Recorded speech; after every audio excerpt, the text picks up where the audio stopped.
اللهم صل على سيدنا محمد يا رب صل وسلم دائما ابدا على حبيبي. 15 شعبان کی جو رات ہے اور 15 شعبان کا روزہ، اس کے حوالے سے بہت زیادہ لوگ سوال پوچھ رہے ہیں، تو میں نے ارادہ کیا میں ایک کلپ ریکارڈ کروا دوں. اس میں جو بھی میری ٹوٹی پھوٹی تحقیق ہے، جو میں نے احادیث دیکھی اس بارے میں اور جو علماء کے اقوال دیکھے اور جتنا میں اس کی ریسرچ کر سکا ہوں، اس کا ایک خلاصہ آپ کے سامنے رکھ دوں. اگر میں وہ تمام احادیث آپ کو پڑھ کے سناؤں، پھر ایک ایک کی سند پڑھوں، پھر ایک ایک کی سند پہ بحث کروں، تو وہ بات بہت ہو جائے گی لمبی اور کلپ بہت طویل ہو جائے گا. تو ایک خلاصے کے طور پر پوری جو ایک تحقیق ہے وہ میں آپ کے سامنے رکھنا چاہتا ہوں. تو 15 شعبان کی جو رات ہے، جس کو شب برات کہا جاتا ہے، اس کا نام شب برات کسی بھی حدیث سے ثابت نہیں ہے، اس لیے عرب اس کو اکثر لیلۃ النصف من شعبان کہتے ہیں کہ شعبان کے جو نصف ہے اس کی رات. خیر، اس کا نام شب برات ہو اگر اس وجہ سے برات کے اس میں اللہ تعالیٰ کہا جاتا ہے کہ جہنم سے بری کر دیتے ہیں، تو اس وجہ سے کسی نے نام دے دیا ہو تو ایک الگ بات ہے. لیکن اس رات میں ہوتا کیا کیا ہے، لوگ کیا کیا کر رہے ہیں، اس کی کیا شرعی حیثیت ہے، تو میں نمبر وار انشاءاللہ اس کو تفصیل سے بیان کروں گا. کچھ چیزیں تو ایسی ہیں جو بالکل ہی غیر ثابت ہیں. ان میں اس رات میں مٹھائی، حلوہ یا مختلف قسم کے حلوے پکا کے لوگوں میں بانٹنا، اور اس رات میں نہا دھو کے تیار ہونا یا اچھے کپڑے پہننا، ان دو چیزوں کو پہلے میں انشاءاللہ بیان کروں گا. دیکھیے، اسلام میں راتوں کے تہوار کا کوئی تصور نہیں ہے. اسلام میں جتنے بھی تہوار ہیں وہ دن کی روشنی میں ہیں. عید الفطر، عید الاضحیٰ، یہ ہمارے دو تہوار ہیں جس میں ہم سیلیبریٹ کرتے ہیں ایک دوسرے کو. یہ دن کی روشنی میں ہمیں بتائے گئے ہیں. غیر مسلموں کے تہوار رات کو ہوتے ہیں، جیسے عیسائیوں کے تہوار کرسمس آپ دیکھیں رات کو ہوتا ہے. تو اس کی وجہ یہ ہے کہ اسلام نے دن کی روشنی میں تہوار رکھے ہیں. بہت ساری حکمتیں اس میں ہو سکتی ہیں، پوری حکمتیں تو ہم نہیں جانتے، لیکن کچھ سرسری غور سے کچھ حکمتیں ہمارے سامنے آتی ہیں کہ رات کا وقت ایسی چیز ہے جو اللہ نے عبادت کے لیے بنایا یا آرام کرنے کے لیے، سونے کے لیے بنایا. رات میں اگر آپ سیلیبریٹ کریں گے کسی بھی عمل، یعنی کوئی خوشی منائیں گے، تو اس میں انسان کی گناہوں کی طرف توجہ زیادہ جاتی ہے. جیسے آپ دیکھیں کرسمس میں شرابیں پی جاتی ہیں، اور جو بھی غیر مسلموں کے تہوار ہیں اس میں بھی چراغاں ہوتا ہے رات کے وقت. تو جبکہ ہمارے ہاں جو عید الفطر ہے وہ دن کی روشنی میں ہم نماز پڑھ کے اس کی ابتدا کرتے ہیں. تو آپ کہہ سکتے ہیں کہ شب برات کو کوئی تہوار تو نہیں مانتا. تو دیکھیں، تہوار زبان سے ماننا ضروری نہیں ہے. آپ اپنے عمل سے جب کوئی ایسا کام کرتے ہیں جو تہواروں میں کیا جاتا ہے، تو اس کا مطلب یہ ہوا کہ آپ اس کو تہوار مان رہے ہیں، یعنی آپ اس کو ایک خوشی کا دن مان رہے ہیں. تو نہانا دھونا یا کھانے پکا کے لوگوں میں تقسیم کرنا یا خود کھانا، اور خاص طور پہ حلوہ یعنی میٹھا، یہ چیزیں تہواروں کے موقع پر ہوتی ہیں. جیسے ہم عید الفطر والے دن صبح سوئیاں بناتے ہیں، میٹھا بناتے ہیں، کھاتے ہیں، لوگوں کو کھلاتے ہیں، نہاتے ہیں، اچھے کپڑے پہنتے ہیں. جمعے والے دن بھی، جمعے میں بھی عید کا عنصر ہے حدیث میں، اس کو بھی عید قرار دیا. اس دن بھی ہم نہا دھو کے کپڑے پہنتے ہیں. تو جو لوگ 15 شعبان کی رات کو نہاتے دھوتے ہیں، اسپیشلی اس رات کو کہ بھئی آج کوئی تہوار ہے یا آج کوئی خوشی کا دن ہے، اور مٹھائیاں کھاتے ہیں یا حلوے پکاتے ہیں، تو وہ زبان سے اس کو تہوار نہ بھی کہیں، اپنے عمل سے یہ بتاتے ہیں کہ یہ تہوار ہے، جبکہ یہ تہوار نہیں ہے. اسلام میں کوئی اس کی ایک ضعیف روایت بھی نہیں ہے کہ آپ صلی اللہ علیہ وسلم نے، میرے علم میں نہیں ہے کم از کم، ہو سکتا ہے کوئی موضوع من گھڑت روایت موجود ہو جس میں کوئی کہیں بھی نہیں ہے کہ آپ صلی اللہ علیہ وسلم نے اس رات کو ہمیں نہانے کا حکم دیا ہو، یا اچھے کپڑے پہننے کا حکم دیا ہو، یا کھانے پینے کا یا حلوے کھلانے کا، حلوے مانڈے کا ہمیں حکم دیا ہو. تو اللہ کا واسطہ یہ بدعت ہے، اس کو ختم کریں اپنے معاشرے سے. اور اسلام میں تہوار کا ٹائم دن میں ہوتا ہے. عید الفطر، عید الاضحیٰ ہے جس میں ہم دن میں قربانی کرتے ہیں اور کھاتے ہیں، پیتے ہیں، نہاتے ہیں، دھوتے ہیں. راتوں کے یہ کام نہیں ہے. رات کو آپ سوئیں یا عبادت کریں. تو ایک چیز تو یہ تھی جو میں بتانا چاہ رہا تھا. دوسری چیز، اس رات کو قبرستان جانا. دیکھیے، اس بارے میں حدیث پیش کی جاتی ہے، مشہور حدیث ہے، لوگ سنتے رہتے ہیں کہ نبی صلی اللہ علیہ وسلم رات کو اٹھے اور امی عائشہ رضی اللہ تعالیٰ عنہ بھی آپ کے پیچھے چلی گئیں، اور آپ صلی اللہ علیہ وسلم جنت البقیع میں مغفرت کی دعا مانگ کے تشریف لے آئے واپس. تو یہ حدیث انتہائی درجے کی ضعیف حدیث ہے. اور ایک تو ضعیف حدیث ہے، دوسری بات یہ کہ اگر ہم تھوڑی دیر کے لیے فرض کر لیں یہ صحیح حدیث ہے، اور ہم کہتے ہیں کہ بھئی نبی صلی اللہ علیہ وسلم نے یہ عمل کیا ہے، تو صحابہ میں سے کسی سے ضعیف حدیث سے بھی ثابت نہیں ہے کہ کوئی اس رات قبرستان گئے ہوں۔ حضرت ابو بکر کے بارے میں کوئی روایت نہیں ملتی کہ اس رات قبرستان گئے ہوں، حضرت عمر کے بارے میں کوئی روایت نہیں ملتی، یا کسی ایک صحابی کے بارے میں نہیں۔ تو آپ مجھے بتائیں کہ یہ کیسی سنت ہے کہ جو صحابہ کی سمجھ میں نہیں آئی اور ہماری سمجھ میں آ گئی ہے؟ تو مشرکین مکہ یہ کہا کرتے تھے لو کان خیرن ما سبقونا الیہ، قرآن مجید کی آیت ہے کہ اگر یہ اسلام میں کوئی خیر ہوتی تو یہ صحابہ ہم سے پہل نہ کرتے، یہ صحابہ نے ہم سے پہل کیا ہے، اس کا مطلب ہے یہ اسلام خیر کا کام نہیں ہے۔ تو مشرکین کو صحابہ سے چونکہ نفرت تھی، اس لیے کہتے تھے کہ یہ چونکہ اسلام کو فالو کر رہے ہیں تو یہ اس کی علامت ہے کہ اسلام خیر نہیں ہے، کیونکہ خیر میں تو ہم صحابہ سے آگے ہوتے ہیں، اپنے بارے میں ان کا یہ اس خوش فہمی میں مبتلا تھے وہ۔ لیکن ہماری رائے کیا ہے؟ ہم یہ کہتے ہیں کہ لو کان خیرن لسبقونا الیہ، وہ کہتے تھے لا سبقونا، ہم کہتے ہیں لسبقونا، کہ اگر کوئی بھی خیر کا کام ہے تو صحابہ ہم سے ضرور اس میں پہل کریں گے، یہ ہو نہیں سکتا کہ خیر کا کام وہ ہم کریں اور صحابہ نے نہ کیا ہو۔ تو اسی طرح میں یہ عرض کرتا ہوں کہ دیکھیں اگر قبرستان جانا اس رات میں سنت عمل ہوتا تو صحابہ یقیناً جایا کرتے، کوئی ایک صحابی تو گیا ہو، یہ کیسی بات ہے جو صحابہ کی سمجھ میں نہیں آئی اور ہماری سمجھ میں آ رہی ہے اور ہم قبرستان جا رہے ہیں اس رات کو۔ چلیں اگلا اسٹیپ تھوڑی دیر کے لیے فرض کر لیتے ہیں کہ نبی صلی اللہ علیہ وسلم جو ایک رات قبرستان گئے، فرض کر لیں وہ حدیث بھی صحیح ہے، یہ بھی فرض کر لیں کہ صحابہ اگرچہ نہیں گئے مگر ہم صحابہ سے بھی زیادہ آگے نکلنے کی کوشش کرتے ہیں اور صحابہ کو سمجھ میں نہیں آیا، ہمیں سمجھ میں آ گیا، تو چلیں فرض کر لیں تھوڑی دیر کے لیے کہ اس رات کو جانا ہم سنت مان لیتے ہیں، آپ کے دلائل ہم مان لیتے ہیں اور صحابہ کی سمجھ میں نہیں آئے لیکن ہماری سمجھ میں زیادہ آ رہا ہے، ہم فرض کر لیتے ہیں،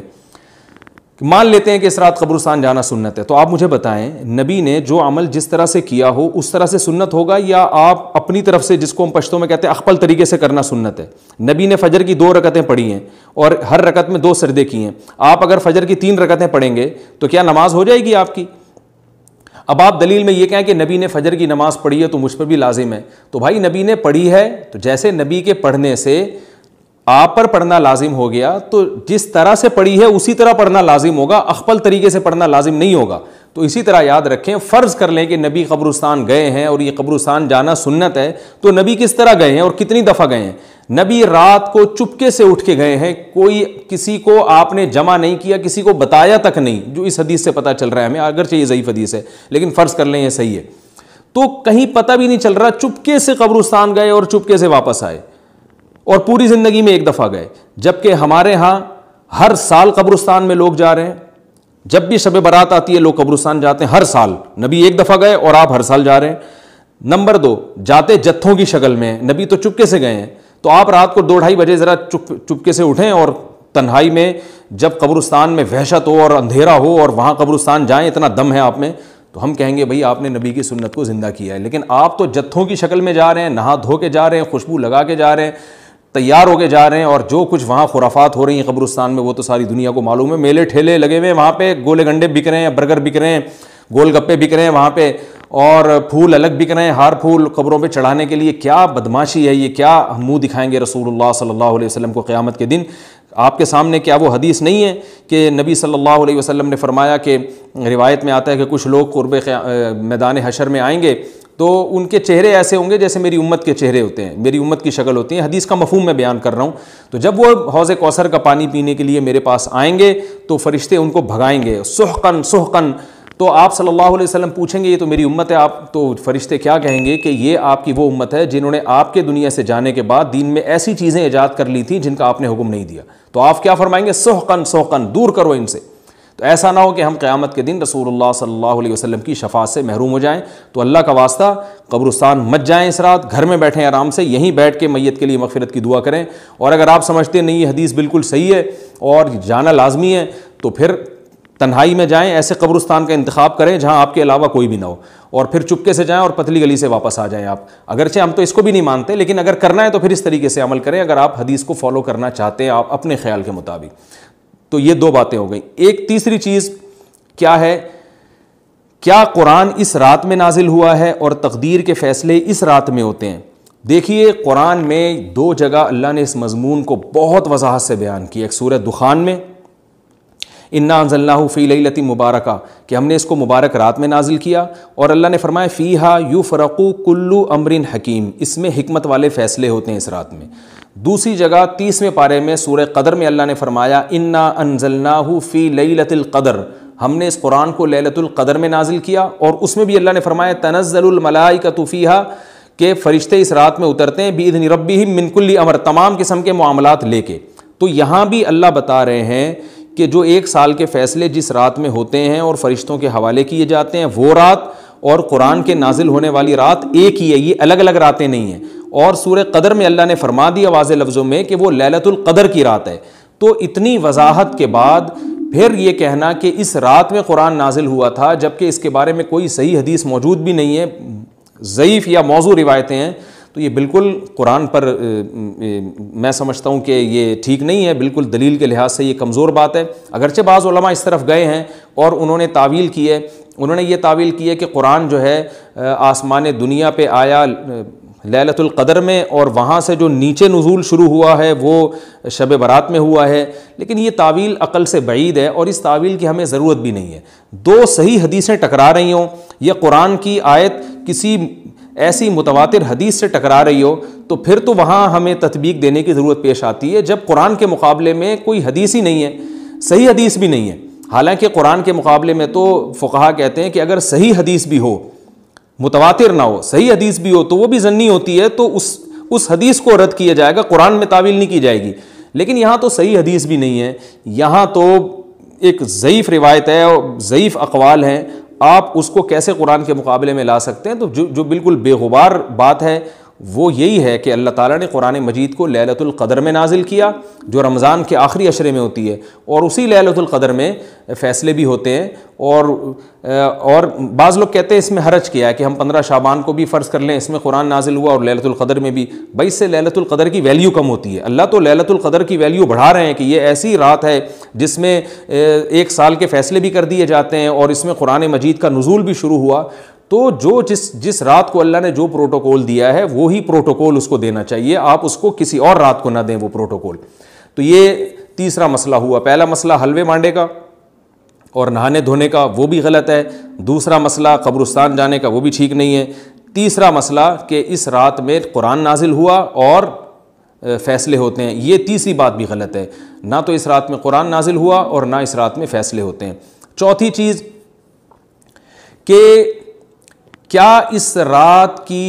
میں عبادت کی کوئی فضیلت ہے سرے سے یا نہیں ہے، یہ ایک علمی مسئلہ ہے۔ تو اس بارے میں خوب اچھی طرح سمجھ لیں کہ اس بارے میں جتنی بھی احادیث ہیں جو اس رات کی فضیلت کے بارے میں ہیں کہ بنو کلب کی بکریوں کے برابر مغفرت ہوتی ہے اور بکریوں کے بالوں کے برابر، اور یا جو بھی اس بارے میں روایات ہیں کہ سب کی بخشش ہو جاتی ہے سوائے اس شخص کے جو کسی کے دل میں کینہ رکھتا ہے، تو یہ جتنی اس رات کی فضیلت میں احادیث ہیں، تو ایک بات تو خوب اچھی طرح سمجھ لیں، اس پر تمام محدثین کا، جہاں تک میں نے دیکھا ہے، تمام محدثین کا اتفاق ہے کہ اس کی فضیلت میں صحیح حدیث ایک بھی نہیں ہے۔ اس رات کی فضیلت میں ایک بھی صحیح حدیث موجود نہیں ہے،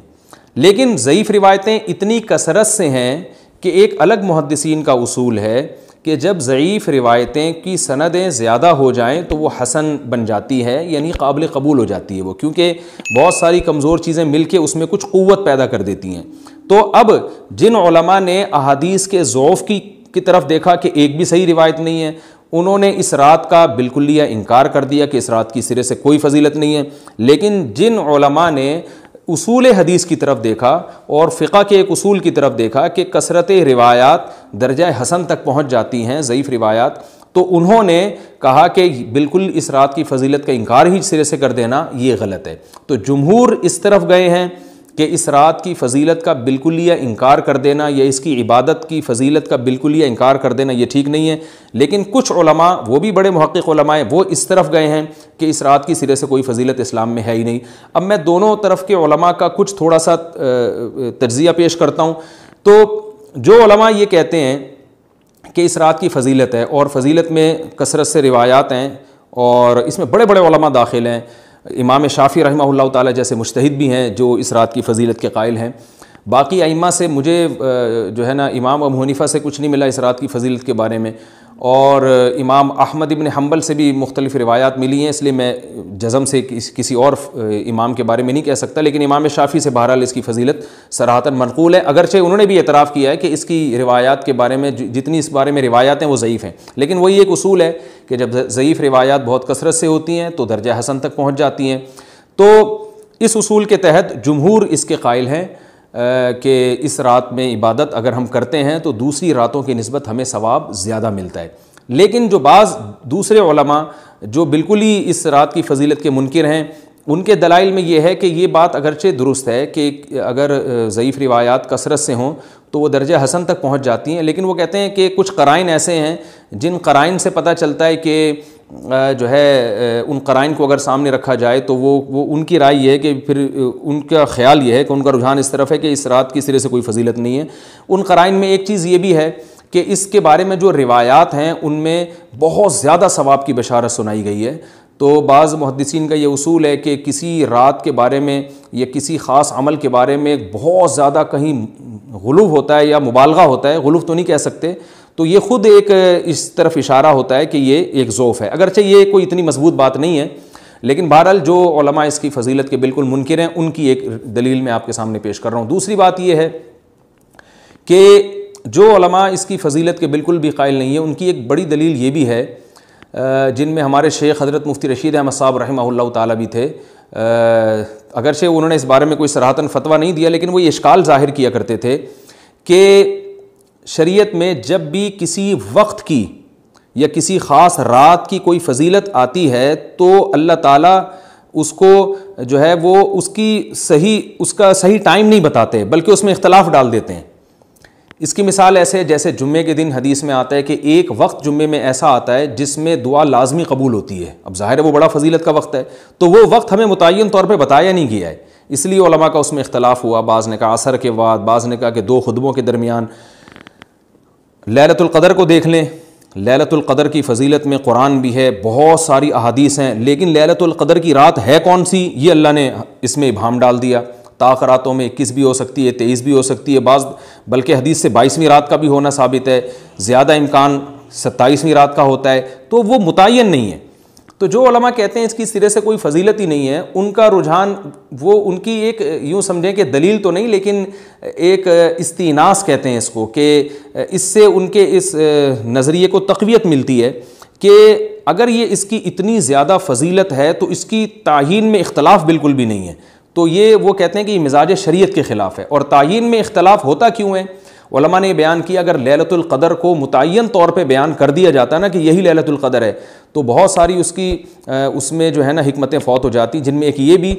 کہ اس رات میں جہاں عبادت کا ثواب بہت ہے گناہ کا عذاب بھی بہت ہے، پھر اگر اس رات میں کوئی گناہ کرتا تو وہ اللہ کے عذاب سے نہ بچ پاتا، کیونکہ وہ اللہ متعین کر دیا کہ یہ لیلۃ القدر ہے، تو کیسے تم اس میں گناہ کر رہے ہو؟ اب معاملہ اللہ نے مبہم رکھ دیا کہ بھئی یہ بھی ہو سکتی ہے تو اگلے دن بھی ہو سکتی ہے۔ اور ایک فائدہ یہ بھی اس میں رکھا متعین نہ کرنے میں کہ لیلۃ القدر انہی کو ملے جو تلاش کریں، جو پورا عشرہ جاگیں گے ان کو لیلۃ القدر ملے گی۔ اگر اللہ اسپیسیفک دن بتا دیتا کہ 21ویں ہے، 23ویں ہے یا 25ویں ہے یا 22ویں ہے تو بہت سارے لوگوں کو لیلۃ القدر مل جاتی، تو اللہ نے جو مبہم رکھا ہے نا تو ایک رات کی فضیلت اللہ نے بڑھا دی مگر اس کی تعیین میں ابہام پیدا کر دیا تاکہ جو پورا عشرہ جاگے گا اسی کو لیلۃ القدر ملے گی، اس کے علاوہ ہر آدمی کو نہ ملے۔ وہ ایک اللہ کی ایک حکمت ہو سکتی ہے اس میں۔ تو یہ 2 حکمتیں ہیں کہ اس میں گناہ اگر کوئی کرے تو اس پر عذاب نہ آ جائے، کیونکہ اگر متعین کر دیا جائے گا تو پھر گناہ کیسے تم کر رہے ہو اس رات میں، تو اللہ نے اس میں بھی ابہام پیدا کر دیا۔ جو گناہ کرنے والا ہے اگرچہ وہ بڑا گناہ گار ہے اس رات میں، چاہے وہ رمضان کا آخری عشرے میں کسی رات میں بھی گناہ کرتا ہے، لیکن کم از کم اتنا عذر تو ہے کہ اس کو کیا پتا تھا کہ یہ آج لیلۃ القدر ہوگی۔ تو جو 15 شعبان کی رات ہے اس کی بہت زیادہ فضیلت ہے، تو پھر یہ رات کو متعین کیوں کر دیا گیا؟ یہ ان علماء کی دلیل میں بیان کر رہا ہوں جو اس کی فضیلت کے بالکل بھی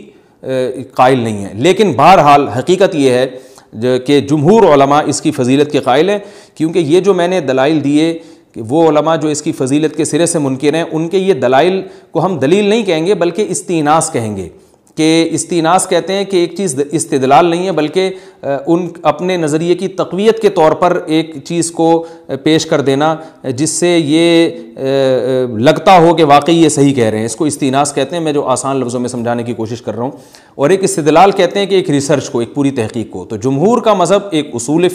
اصول پر مبنی ہے کہ بھئی اتنی ساری روایات ہیں اور ضعیف ہیں، ان میں ٹھیک ہے کچھ موضوع بھی ہیں لیکن بہت ساری ایسی ہیں جو موضوع بھی نہیں ہیں، تو ضعیف روایات ہیں، جب اتنی کثرت سے ہیں اور اس میں ہے بھی عبادت کا تذکرہ تو عبادت کرنے میں کوئی حرج بھی نہیں ہے، تو لہذا انہوں نے اس کو جو ہے نا اس کو دلیل بنایا ہے اور اصول کے لحاظ سے یہ بات درست ہے۔ تو اس اصول کو اگر کوئی فالو کرنا چاہے تو اس رات کی عبادت اس کے لیے بالکل ٹھیک ہے اور اللہ کی رحمت سے امید ہے کہ اس میں اس کو ثواب زیادہ ملے گا۔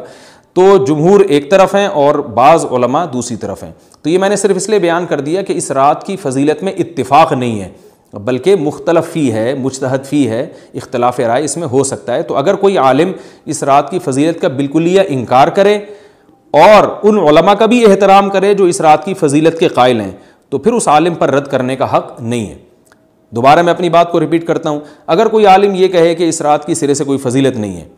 تو اس عالم پر طعن و تشنیع جائز نہیں ہے کیونکہ ان کے بھی کچھ نہ کچھ استدلالات ہیں۔ ہاں اگر کوئی عالم اس رات کی فضیلت کا انکار کر کے جمہور کے مذہب کو بالکل غلط قرار دیں اور اس عمل کو یہاں اس رات کی عبادت کو بالکل بدعت قرار دیں اور جو اس رات میں عبادت کر رہے ہیں یا اس کی فضیلت کے قائل ہیں ان کو بدعتی قرار دیں تو یہ غلو ہو جائے گا، یہ زیادتی ہو جائے گی جو کہ بالکل غلط ہے۔ کیونکہ جب دونوں طرف دلائل ہیں تو اعتدال والی رائے اختیار کرنی چاہیے اور کسی ایک طرف بہت زیادہ جھکاؤ یا کسی ایک کو 100% غلط قرار دے دینا، بدعتی قرار دے دینا، یہ درست نہیں ہے۔ جو ہماری قوم میں ایک مزاج ہے کہ بس اپنی رائے کو مسلط کرتے ہیں اور دوسرے کی رائے کو مانتے ہی نہیں۔ تو عوام کے لیے کیا ہے؟ لوگ کہتے ہیں مفتی صاحب کنفیوز کر دیا آپ نے تو لٹکا کے چھوڑ دیا ہمیں۔ بھائی میں کنفیوز نہیں کر رہا، عوام جمہور کے مذہب کو فالو کرے گی، جمہور میں بڑے بڑے علماء ہیں، وہ اس کی فضیلت کے قائل ہیں اور وہ اس کے قائل ہیں کہ اس رات میں عبادت کرنی چاہیے، تو آپ جمہور کے مذہب کو فالو کر سکتے ہیں۔ تو اب یہ بات تو ہو گئی جمہور کا مذہب، میں نے آپ کو بتایا کہ وہ اس رات میں فضیلت کے قائل ہیں کہ اس رات میں عبادت کرنی چاہیے، لیکن کیسے کرنی چاہیے اس پر تمام علماء کا اتفاق ہے کہ مسجد میں جتھے بنا کے جانا یا اجتماعی عبادت کرنا یہ بالکل بدعت ہے، بالکل ناجائز ہے۔ اسی طرح کوئی مخصوص قسم کی نماز پڑھنا کہ پہلی رکعت میں یہ والی صورت تو دوسری میں یہ والی صورت تو تیسری میں یہ والی صورت، یہ بالکل بدعت ہے۔ صلاۃ التسبیح کی جماعتیں بدعت ہیں۔ تو ایک ہی راستہ ہے آپ کے پاس، آپ عبادت کرنا چاہتے ہیں تو انفرادی طور پر ایسے عبادت کریں جیسے عام دنوں میں آپ عبادت کرتے ہیں، یہ ویسے ہی نماز پڑھیں جیسے عام دنوں میں نماز پڑھتے ہیں۔ کوئی مخصوص صورتیں، مخصوص رکعتیں نہیں ہیں، جتنی اللہ توفیق دے تنہائی میں آپ 2 رکعتیں، تہجد کی 4 رکعتیں، 6 رکعتیں، 8 رکعتیں، 16 رکعتیں، جتنی اللہ توفیق دے آپ رات کو کھڑے ہو کر انفرادی نماز پڑھیں، دعائیں مانگیں اللہ تعالیٰ سے، قرآن کی تلاوت کریں، تسبیحات کریں،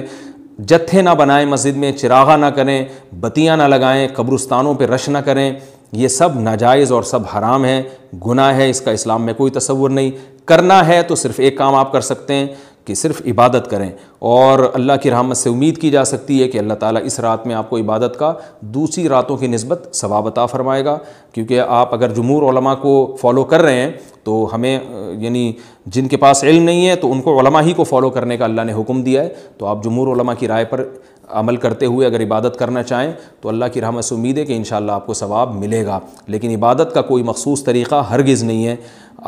پمفلٹ بٹ رہے ہوتے ہیں کہ یہ والی صورت پڑھنے سے یہ ہو جائے گا تو یہ والی صورت پڑھنے سے یہ ہو جائے گا، یہ بالکل غلط ہے۔ تو انفرادی عبادت ہوگی اور ایسے ہی عبادت کا طریقہ ہوگا جیسے پورے سال ہوتا ہے، نماز اسی طرح پڑھی جائے گی جیسے پورے سال پڑھی جاتی ہے، دعائیں مانگی جائیں گی، اپنے طور پر اجتماعی سطح پہ کوئی عمل نہ کیا جائے۔ اللہ تعالیٰ سے دعا ہے کہ اللہ تعالیٰ ہمیں سمجھنے کی، عمل کرنے کی توفیق عطا فرمائے۔